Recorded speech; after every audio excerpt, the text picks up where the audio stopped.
আজ বুধবার ৮ই জানুয়ারি ২০২৫, ২৪শে পৌষ ১৪৩১ বঙ্গাব্দ। আজকের সংবাদের সারসংক্ষেপ থেকে জানিয়ে দিচ্ছি দেশের ও বিশ্বের সর্বশেষ সংবাদ। মহাসড়ক নির্মাণ ব্যয় বাংলাদেশে বেশি, তথ্যসূত্র প্রথম আলো। বাংলাদেশে প্রতি কিলোমিটার ৪ লেনের মহাসড়ক নির্মাণ ব্যয় শত কোটি টাকা বা এর চেয়ে বেশি। পার্শ্ববর্তী দেশ ভারত তো বটেই, এশিয়ার অন্যান্য দেশের তুলনায়ও বাংলাদেশে মহাসড়ক নির্মাণ ব্যয় কয়েক গুণ বেশি। ফলে মহাসড়ক নির্মাণ ব্যয়ের দিক থেকে বাংলাদেশ পৃথিবীর অন্যতম শীর্ষ দেশে পরিণত হয়েছে।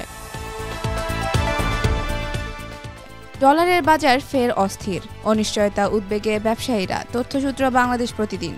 ২ বছর ধরে $1 নাকাল ছিল অর্থনীতি। মাঝখানে কিছুটা স্থিতিশীল থাকলেও আবারও অস্থির হয়ে উঠেছে মার্কিন এই মুদ্রার দর। সরকার ঘোষণা দিয়ে দাম বাড়িয়ে দেওয়ার পর খোলা বাজারে এই অস্থিরতার রেশ আরও বেশি ছড়িয়ে পড়েছে।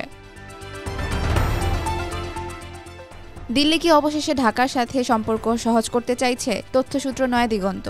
ছাত্র জনতার অভ্যুত্থানের পর ৫ মাসে বাংলাদেশের সঙ্গে ভারতের সম্পর্ক নাটকীয়ভাবে অবনতির পথে গেলেও সম্প্রতি কিছু ইতিবাচক লক্ষণ দেখা যাচ্ছে। দুই দেশের সরকারের মধ্যে সম্পর্ক স্বাভাবিক না হলে নতুন বছরের উন্নতির সম্ভাবনা রয়েছে, কারণ উভয় পক্ষেরই এর প্রয়োজনীয়তা অনুভূত হচ্ছে।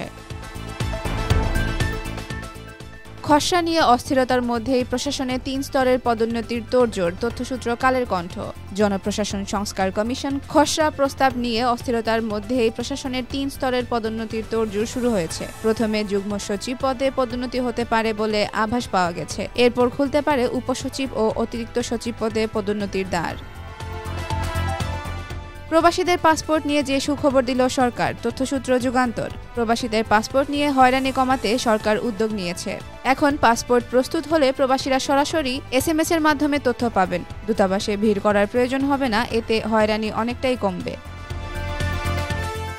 শেখ হাসিনার ভিসার মেয়াদ বাড়ালো ভারত। তথ্যসূত্র সমকাল। সাবেক প্রধানমন্ত্রী শেখ হাসিনার ভিসার মেয়াদ বাড়িয়েছে ভারত। মঙ্গলবার বাংলাদেশে যখন শেখ হাসিনা সহ ৯৭ জনের পাসপোর্ট বাতিল হয়েছে, ঠিক তার পরদিন জানা গেল তার ভিসার মেয়াদ বৃদ্ধির খবর। কর্ণফুলীতে জেলের জালে মাছের বদলে আটকা পড়ল মর্টার শেল। তথ্যসূত্র রিল্যাক্স নিউজ 24। চট্টগ্রামের কর্ণফুলীর শিকলবাহা খালে মাছ ধরার সময় জেলের জালে উঠে এলো একটি মর্টার শেল। মঙ্গলবার বিকেলে ব্লকপাড় এলাকায় জেলে মাহবুব আলমের জালে আটকা পড়ে ১২০ মিলিমিটার মর্টার শেলটি, যা প্রথমে লোহার বজ্র বলে মনে করা হয়েছিল। ১০ রান করলেও লিটনকেই দলে চাই সুজন। তথ্যসূত্র জনকণ্ঠ। মঙ্গলবার রংপুর রাইডার্সের কাছে ৭ উইকেটে পরাজিত হয়ে টানা ৪ ম্যাচেই হারল ঢাকা। ম্যাচ শেষে ঢাকার কোচ খালেদ মাহমুদ সুজন গণমাধ্যমে লিটনের ফর্ম নিয়ে বলেন, লিটন আমার প্রিয় ক্রিকেটারদের একজন। ১০ রান করলেও আমি তাকে দলে রাখতে চাই, কারণ আমি লিটনের বড় ভক্ত। চতুর্থ সংসারও ভাঙল জেনিফার লোপেজের। তথ্যসূত্র মানবকণ্ঠ। ভেঙেই গেল পপ তারকা জেনিফার লোপেজের চতুর্থ সংসার। জনপ্রিয় অভিনেত্রী ও সঙ্গীতশিল্পী জেনিফার লোপেজ এবং অভিনেতা বেন অ্যাফ্লেকের দাম্পত্য সম্পর্ক আনুষ্ঠানিকভাবে শেষ হয়েছে। আসছে সপ্তাহব্যাপী শৈত্যপ্রবাহ।